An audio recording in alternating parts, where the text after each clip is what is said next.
पड़ोस में कई सालों से बंद पड़े मकान में 6 दिनों पहले ही एक आदमी रहने आया है। शायद वो इस घर का मालिक है। मैं सचिन, मेरी उम्र 17 साल है। खैर, पड़ोस वाले मकान में जो आदमी रहता है वो पहले दिन से ही मेरी नज़रों में चढ़ा हुआ है। चौड़ा शरीर और लंबी कदकाठी वाला वो आदमी बेहद खड़ूस मालूम पड़ता है। हर वक्त वो अपने घर में ही बंद रहता है और कभी कभार घर से निकलता है तो हाथ में एक बड़ी सी काली थैली लेकर निकलता है। उसके सर पर एक काली हैट होती है। वो नदी की तरफ जाता है और वापस आता है तो खाली हाथ आता है। एक और अजीब बात कि जब से वो आया है गली में धीरे धीरे कुत्तों की संख्या कम होती जा रही है और 10-15 दिन बाद जब कॉलोनी वालों ने भी इस बात पर तवज्जो दिया तो सबने यही कहा कि यकीनन वही आदमी कुत्तों को मार कर खाता है और फिर उनकी हड्डियों को थैली में भरकर नदी में फेंक कर आता है। लेकिन मैं ये बात मानने को तैयार नहीं था।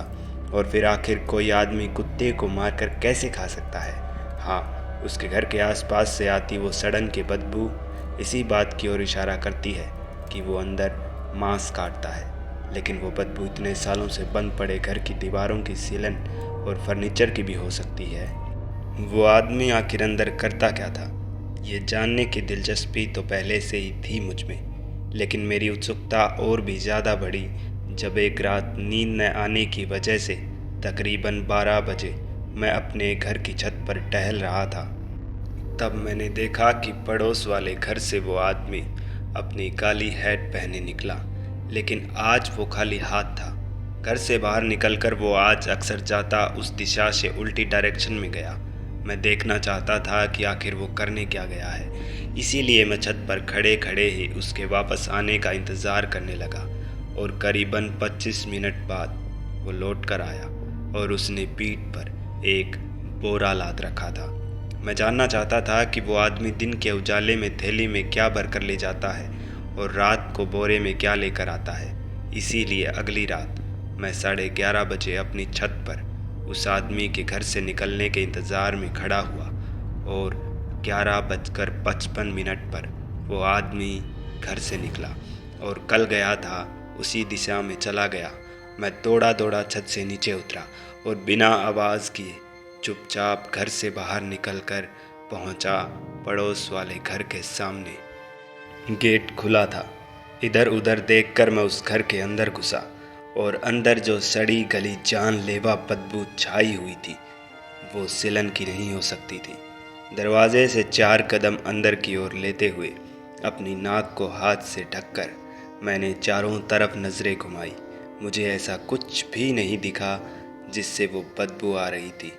लेकिन एक चीज़ मुझे अजीब लगी कि बाकी सारे कमरों को छोड़कर एक कमरे के दरवाजे पर मोटा प्लास्टिक ट्रांसपेरेंट पर्दा लगा था और उस पर्दे पर लाल रंग के बड़े बड़े उंगलियों के निशान भी छपे हुए थे। मैं धीमे धीमे पर्दे वाले उस कमरे के दरवाजे पर पहुंचा। पर्दा हटाया तो सामने का नज़ारा देख मैं मेरी उल्टी रोक नहीं पाया, क्योंकि सामने उस कमरे में कहीं ढेर सारी हड्डियाँ, कई सारे कुत्ते बिल्लियों के कटे हुए सर पड़े थे और वहीं कोने में आधा कटा इंसानी धड़ भी पड़ा था। मेरे पैर कांपने लगे थे, मेरी सांसें फूलने लगी थी। इतना भयानक नज़ारा मैंने फिल्मों में भी नहीं देखा था। लेकिन अभी तो शायद शुरुआत थी, क्योंकि बाहर से आते 2 कदमों की आहट ने मेरी बची खुची हिम्मत भी पस्त कर दी, क्योंकि ये वही आदमी वापस आ रहा था। मुझे अपनी जान खतरे में लग रही थी। मैंने इधर उधर देखा तो वहीं एक बेड दिखाई दिया। मैं दौड़कर उस बेड के नीचे घुस गया और तभी दरवाज़ा खुला। कोई अंदर आया। दरवाज़ा बंद हुआ। 10 कदम चलकर मिट्टी से सने 2 कदम कमरे के बीचों बीच आकर रुके। उस आदमी ने लंबी सांस लेकर कुछ सूंघने की कोशिश की और पीठ पर लदे उस बोरे को ज़मीन पर गिरा दिया। ज़मीन पर गिरते ही उस बोरे का मुंह खुला और एक गर्दन उस बोरे से बाहर आई। चीख न निकले इसलिए मैंने अपने मुंह को कसकर दबाया। बोरे से निकली उस गर्दन का चेहरा मिट्टी से भरा था। शायद वो उसे कब्रिस्तान से लेकर आया था। तभी मेरी नज़रों के सामने वो आदमी चलकर उस बेड तक आया जिस बेड के नीचे मैं छुपा हुआ था। मेरी धड़कनें उसे पास आता देख फड़ फड़ करने लगी थी। उसने अपने जूते निकाले और बिस्तर पर लेट गया। मैं सोच ही रहा था कि शायद वो आदमी सोने वाला है और उसके सोते ही मैं यहाँ से निकल जाऊँगा। लेकिन तभी वो बिस्तर से अपने कंधे से पैर लटका कर बैठा और फिर बिना जूते पहने खड़ा हुआ। ज़मीन पर पड़ी उसी लाश तक गया और उसे बोरे से निकाला और लाश का एक हाथ पकड़ उसे घसीटता हुआ उसी कमरे में लेकर गया जहां मांस और हड्डियों का ढेर लगा था। मैं जानता था कि वो उस लाश के साथ क्या करने वाला है, लेकिन मेरे लिए ये मौका था वहाँ से भाग जाने का।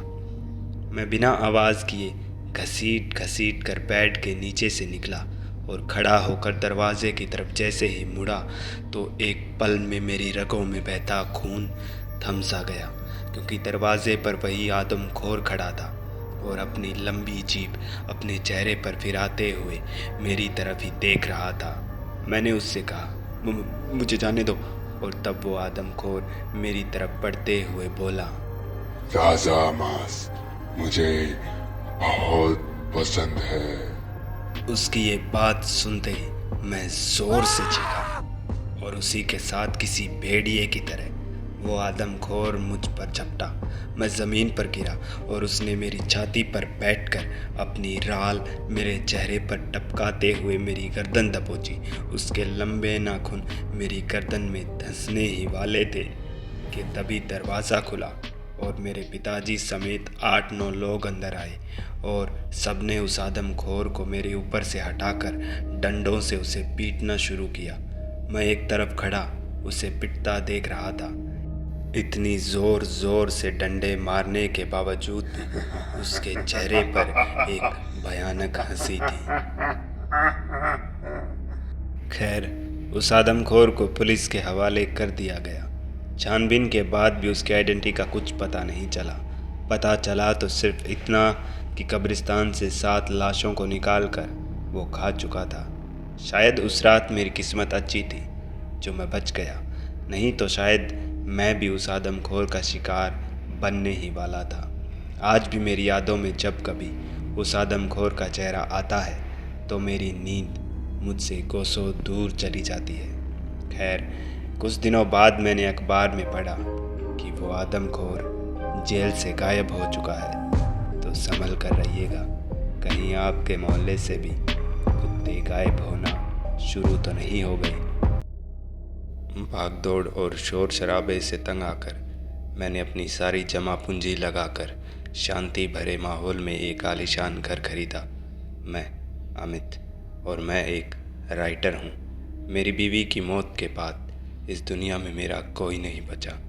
नए घर में आए मुझे तीसरा ही दिन था जब रात के 11 बजे के आसपास मेरे बेडरूम की खिड़की के पास से कोई गुजरा।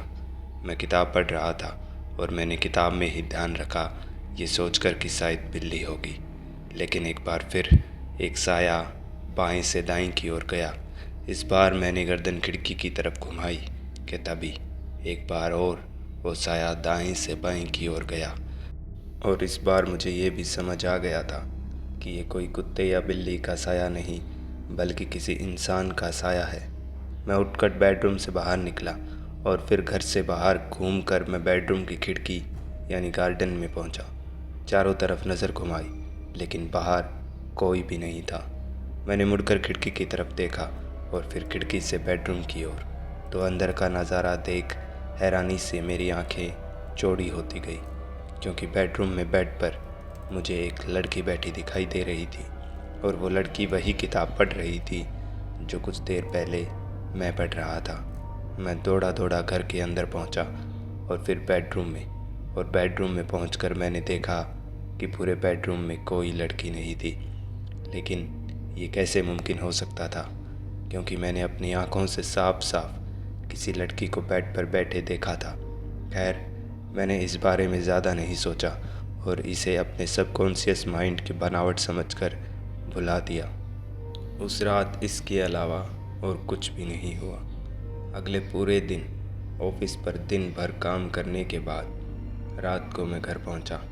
वैसे तो मैं ऑफिस ताला लगा कर गया था, लेकिन जब लौटने के बाद मैं चाबी लगाकर ताला खोल रहा था तो मुझे साफ साफ अंदर किसी के दौड़ने की आवाज़ आई। मैंने झट से दरवाज़ा खोला और दरवाज़ा खुलते ही मुझे मेरे बेडरूम का दरवाज़ा खुलकर बंद होता हुआ नज़र आया। मतलब अंदर जो भी दौड़ रहा था वो दौड़कर मेरे बेडरूम में गया था। हॉल में रखा फ्लावर वाश उठाकर मैं धीमे धीमे बेडरूम की ओर बढ़ा। दरवाजे पर पहुंचकर दरवाजे को धक्का दिया और दरवाज़ा एक आवाज़ के साथ खुला। बाहर ही खड़े खड़े मैंने बेडरूम में नज़र दौड़ाई, लेकिन जब मुझे कुछ भी नहीं दिखा तो मैं बेडरूम के अंदर घुसा और एक बार फिर बेडरूम के हर कोने में नज़रें दौड़ाई तो पाया दीवार में बनी जिस अलमीरा को मैंने अब तक छुआ भी नहीं था, उस अलमीरा का नीचे वाला ड्रॉर खुला था। ड्रॉर खुला देखकर मेरे दिमाग में यही बात आई कि शायद कोई ड्रॉर पर पैर रखकर ऊपर वाले कबाड़ में घुसा है। मैं धीमे धीमे हवा की घूंट भरते हुए अलमीरा तक पहुंचा और एक झटके से कबाड़ का दरवाज़ा खोला। अंदर कोई इंसान तो नहीं, लेकिन बस एक वाइट फ्रॉक पड़ा था जो मैला कुचला और लाल धब्बों से भरा पड़ा था, जो यकीनन खून के धब्बे थे। वो फ्रॉक मेरे ये समझने के लिए काफ़ी था कि इस घर में कुछ तो अजीब बात ज़रूर है। अलमीरा को बंद कर मैंने तुरंत उस ब्रोकर के पास कॉल किया जिसने मुझे ये घर दिलाया था। मैंने उस ब्रोकर को मेरे साथ घटे इन 2 रातों के हादसे बतलाए तो उसने मुझसे कहा कि वो पहुंचता है मेरे पास कुछ देर में। और करीबन 1 घंटे बाद मेरे नए घर की डोरबेल बजी। मैंने दरवाज़ा खोला तो सामने ब्रोकर खड़ा था। मैंने उसे अंदर आने को कहा और जैसे ही मैं उसे बेडरूम में लेकर आया तो ब्रोकर बुरी तरह किसी मशीन की तरह कांपने लगा। मैं उसे संभालने की कोशिश करता, उससे पहले ही वो ज़मीन पर गिरा और मुंह से झाग छोड़कर वो बेहोश हो गया। मैं उसे जैसे तैसे हॉस्पिटल लेकर पहुंचा। ब्रोकर को वेंटिलेटर पर रखा गया और डॉक्टर ने मुझे बताया कि उसे दौरा पड़ा है। खैर, मैंने उस रात ब्रोकर के पास रुकने की ही सोची और रात के करीबन 2 बजे जब मेरी कुर्सी पर बैठे बैठे आंख लग चुकी थी तब मेरी नींद टूटी एक आवाज़ से, मेरे ढोल ना सुन, मेरे प्यार की धुन। आंखें खोली तो वो संगीत मेरे सामने खड़ी एक लड़की की मधुर आवाज़ थी जिसने वही वाइट फ्रॉक पहना था जो मैंने मेरे घर में उस अलमीरा में देखा था। मेरे देखते देखते वो लड़की आईसीयू रूम में घुसी और पीछे पीछे दरवाजे पर पहुंचकर मैंने अंदर झांका। वो लड़की धीमे धीमे ब्रोकर तक गई, उसके सर पर हाथ फेरा और एक बार फिर ब्रोकर मशीन की तरह कांपने लगा। ईसीजी मशीन की आवाज़ कुछ देर तक तो तेज़ आवाज़ करती ग्राफ को ऊपर नीचे दिखाती रही। मुझे मालूम था जो भी हो रहा है वो गलत है, लेकिन न जाने क्यों मैं न तो कुछ बोल पा रहा था और न ही कुछ कर पा रहा था। और कुछ ही पलों में मेरी नज़रों के सामने ईसीजी ग्राफ फ्लैट हो गया और ब्रोकर का तड़पना भी बंद हो गया। मैं फटी आंखों से ये सब होते देखने के अलावा कुछ कर नहीं पाया। वो लड़की मुस्कुराती मुस्कुराती मेरे पास तक आई और फिर एक गूंजती आवाज़ में उसने मुझसे कहा, तुम्हारे अलावा उस कमरे में कोई नहीं आ सकता। और इतना बोलकर वो लड़की मेरे आर पार निकल गई। मैं हॉस्पिटल से अपने घर गया और फिर बेडरूम में तो देखा वो लड़की मेरे बेड पर बैठी थी और तब उसने मुझे एक कहानी सुनाई। उसका नाम मेहरुनिसा है। 1 साल पहले उसकी मौत हो चुकी है। उसने बताया कि उसके पिता ने 2 शादियां की थी, लेकिन जब मेहरुनिसा को पता लगा कि उसकी असली मां का कातिल कोई और नहीं बल्कि उसका अपना बाप है, तो मेहरुनिसा ने अपने पिता से बगावत की और उसके अय्याश बाप ने मेहरुनिसा का भी कत्ल करके इसी घर में उसे बेडरूम वाली अलमीरा के पीछे चिनवा दिया। ब्रोकर भी ये बात जानता था, लेकिन अपना मुंह बंद रखने की सज़ा मेहरुनिसा ने उसे नाप तोल कर दी। अब बारी उसके पिता की है, जो मेहरुनिसा के मरने के बाद इस घर में कभी वापस नहीं आया। खैर, मेहरुनिसा को शायद मेरे जैसे ही एक साथी की ज़रूरत थी, जो उसकी तरह अकेला हो। भले ही मेहरुनिसा बदला लेने के इरादे से इस घर में भटक रही है, लेकिन सच में वो बहुत अच्छी लड़की है। ये बात इन 10-12 दिनों में मेरे मन में साफ हो गई है। इसीलिए मैंने पुलिस को बुलाकर उन्हें अपने तरीके से सारी बात बताई। दीवार तुड़वाई तो मेहरुनिसा की लाश मिली और छानबीन के बाद मेहरुनिसा के पिता को गिरफ्तार कर लिया गया। अब आलम यह है कि मेहरुनिसा मेरे साथ रहती है और एक किताब लिखने में मेरी मदद कर रही है, और किताब का शीर्षक है मेहरुनिसा। आग की एक खासियत है कि इसमें जलने वाले के साथ साथ आग लगाने वाला भी लपटों का शिकार ज़रूर बनता है। मयंक ने रात के तकरीबन 11 बजे अपने फ्लैट के दरवाजे के सामने पहुंचकर जेब से चाबी निकाली, दरवाज़ा अनलॉक करके दरवाज़ा खोला और लाइट स्विच ऑन किया तो पाया पूरे घर का सामान ऐसे बिखरा था मानो किसी बैल ने फ्लैट में घुसकर धमाचौकड़ी मचाई हो।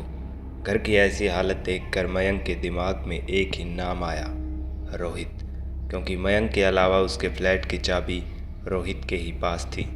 मयंक ने जेब से फ़ोन निकाला और रोहित का नंबर डायल किया ही था कि सामने से रोहित का फ़ोन आया। मयंक ने फ़ोन उठाया और बरसने ही वाला था रोहित पर कि सामने से रोहित बोला, भाई अभी अभी फ़ोन आया कि कुणाल का एक्सीडेंट हो गया है और वो मर गया है भाई, तू जल्दी गाड़ी लेकर आ, हमें वहाँ जाना होगा। रोहित की ये बात सुनकर मयंक का गुस्सा एक झटके से सदमे में बदल गया। मयंक दौड़ा फ्लैट से बाहर और गाड़ी को हवा से बातें करवाता 8 किलोमीटर दूर रोहित के घर पहुंचा। गाड़ी में बैठे बैठे ही मयंक ने रोहित का फ़ोन ट्राई किया, लेकिन फ़ोन बंद आ रहा था। गाड़ी से उतरकर घर के अंदर की तरफ कदम बढ़ाए कि तभी मयंक का फ़ोन बजा। फ़ोन देखा तो मयंक की आंखें हैरानी से चौड़ी होती गई, क्योंकि कॉल कुणाल के नंबर से ही आ रही थी। मयंक ने फ़ोन उठाया तो सामने से आवाज़ भी कुणाल की ही आई। भाई 2 घंटे पहले रोहित का एक्सीडेंट हुआ था, मैं उसे हॉस्पिटल लाया हूँ, लेकिन रोहित नहीं बच पाया भाई, तू आ जा हॉस्पिटल। और फ़ोन कट हो गया। लेकिन मयंक इसी उधेड़-बुन में था कि वो कौन सी कॉल को सच माने और कौन सी को झूठ, क्योंकि रोहित ने थोड़ी देर पहले मयंक को बताया था कि कुणाल की मौत हो चुकी है, और अभी अभी कुणाल ने उसे बताया कि रोहित मर चुका है। मयंक ने सोचा कि ये दोनों मिलकर उसके साथ मजाक कर रहे हैं, लेकिन फिर भी मयंक ने हॉस्पिटल का रुख किया और हॉस्पिटल पहुंचा तो कुणाल के कहे मुताबिक उसे वहां रोहित की उधड़ी लाश मिली। मयंक ने अपनी रिसीव्ड कॉल चेक की तो कुणाल के अलावा किसी और ने पिछले 6 घंटों में मयंक के पास कोई कॉल नहीं की थी। मयंक माथे को पकड़ हॉस्पिटल से बाहर आया और अपनी गाड़ी लेकर घर की ओर रवाना हुआ। घर पहुंचा तो पाया कि घर से निकलने से पहले उसने दरवाज़ा खुला छोड़ दिया था। अंदर घुसा तो घर का सारा सामान अपनी जगह सजा धजा रखा था, मगर ये कैसे मुमकिन था, क्योंकि घर से निकला था तब सारा सामान तितर बितर पड़ा था। इसी बीच मयंक ने देखा कि बेडरूम का दरवाज़ा धीमे से खुला। आज जो मयंक के साथ हुआ, उसके बाद बेडरूम का दरवाज़ा खुलने की आवाज़ से मयंक का गला सूख चुका था। धीमे धीमे मयंक चलकर बेडरूम तक गया। दरवाज़ा पूरा खोला तो देखा कि बेडरूम में बेड पर कोई मयंक की इजाज़त के बगैर चादर ओढ़े लेटा था। मयंक ने आवाज़ लगाई, कौन है, कौन हो तुम? लेकिन बेड पर लेटे उस शख्स ने कोई जवाब नहीं दिया। मयंक डर की घूंट भरता भरता बेड तक पहुंचा और एक झटके से उस शख्स के ऊपर से वो चादर खींचकर हटाई तो एक पल में मयंक की रगों में बहता खून थम गया, क्योंकि बिस्तर पर मयंक की नज़रों के सामने वही रोहित की उधड़ी हुई लाश पड़ी थी। इतना डर, इतनी बेचैनी मयंक ने ज़िंदगी में आज तक महसूस नहीं की थी। मयंक ने फिर भी अपनी बची सारी हिम्मत को एकजुट किया और उल्टे पैर दौड़ा फ्लैट से बाहर। लिफ्ट न लेकर सीढ़ियों से दौड़ता हुआ बिल्डिंग के नीचे पहुंचा गार्ड के पास। मयंक को हाँफता देख गार्ड ने उसे पानी पिलाया, और जब गार्ड ने मयंक से पूछा कि आखिर माजरा क्या है, तो मयंक ने इतना ही कहा कि उसके फ्लैट में भूत है। मयंक की ये बात सुनकर गार्ड ने मयंक को कुर्सी पर बिठाया और कहा कि वो देख कर आता है मयंक के फ्लैट में। और मयंक की नज़रों के सामने गार्ड बिल्डिंग में घुसा, और फिर 5 मिनट बाद मयंक ने देखा कि 5वें माले के उसकी फ्लैट की बालकनी की लाइट ऑन हुई। रेलिंग के पास आकर वो गार्ड खड़ा हुआ और ऊपर से मयंक की तरफ हाथ हिलाने लगा। मयंक उसे हाथ हिलाते देखता देखता कुर्सी से खड़ा हुआ, और तभी गार्ड ने बालकनी से नीचे छलांग लगा दी। गार्ड को नीचे गिरता देख मयंक ने डर के मारे अपनी आंखें बंद कर ली, लेकिन जब नीचे गिरने की कोई आवाज़ मयंक ने नहीं सुनी, तो उसने अपनी आंखें खोली और ज़मीन पर चारों तरफ नज़र घुमाई, लेकिन उसे कहीं कोई नहीं दिखा। मयंक इस सदमे से निकलता कि उसके डर में और भी इजाफा हुआ कंधे पर आए एक हाथ की वजह से। मयंक पलटा तो उसका मुंह खुला का खुला रह गया, क्योंकि पीछे वही गार्ड खड़ा था जिसे मयंक ने अपनी बालकनी से छलांग मारते तो देखा था, लेकिन गिरते हुए नहीं देखा। मयंक हकलाता हुआ बोला, तुम तो ऊपर गए थे ना, नीचे कब आए? गार्ड ने मुस्कुराते हुए कहा, भागे तो तुम भी थे मयंक बाबू, लेकिन आ गए ना मेरे सामने। और इसी आवाज़ के साथ गार्ड के बदलते चेहरे को देख मयंक को सारा खेल समझ आया। दरअसल 2 महीने पहले हिमाचल की पहाड़ियों में मयंक और रोहित शराब के नशे में धुत गाड़ी चला रहे थे। उनके पास से एक गाड़ी गुजरी जिसमें एक लड़की को देख मयंक और रोहित ने उस गाड़ी का पीछा किया, लेकिन नशे में होने की वजह से ड्राइव कर रहे मयंक ने गाड़ी उस लड़की की गाड़ी में इतनी ज़ोर से ठोकी कि उस लड़की की गाड़ी खाई में गिर गई और मयंक और रोहित दोनों वहाँ से भाग गए। लेकिन अब वही लड़की वापस आ चुकी है, एक तांडव बनकर। रोहित को कुछ देर पहले ही ठिकाने लगा दिया गया है। अब बारी है मयंक की। गार्ड रूम से निकलकर सड़क पर दौड़ते दौड़ते मयंक को 20 मिनट हो चुकी थी। सुबह का सूरज धीरे धीरे निकलने लगा था। सड़क पर दौड़ते दौड़ते मयंक को सामने से आती कुणाल की गाड़ी दिखाई दी। मयंक गाड़ी की तरफ दौड़ा, लेकिन कुणाल से गाड़ी सही वक्त पर रुकी नहीं और गाड़ी ने ज़ोर से मयंक में टक्कर मारी। मयंक काफ़ी दूर सड़क पर उड़ता हुआ जाकर गिरा। अपनी ज़िंदगी के कुछ आखिरी पलों में मयंक ने देखा कि कुणाल उसके पास आकर बैठा और एक हल्की सी मुस्कान मुस्कुराकर मयंक के कान के पास आकर बोला, पीछा करना।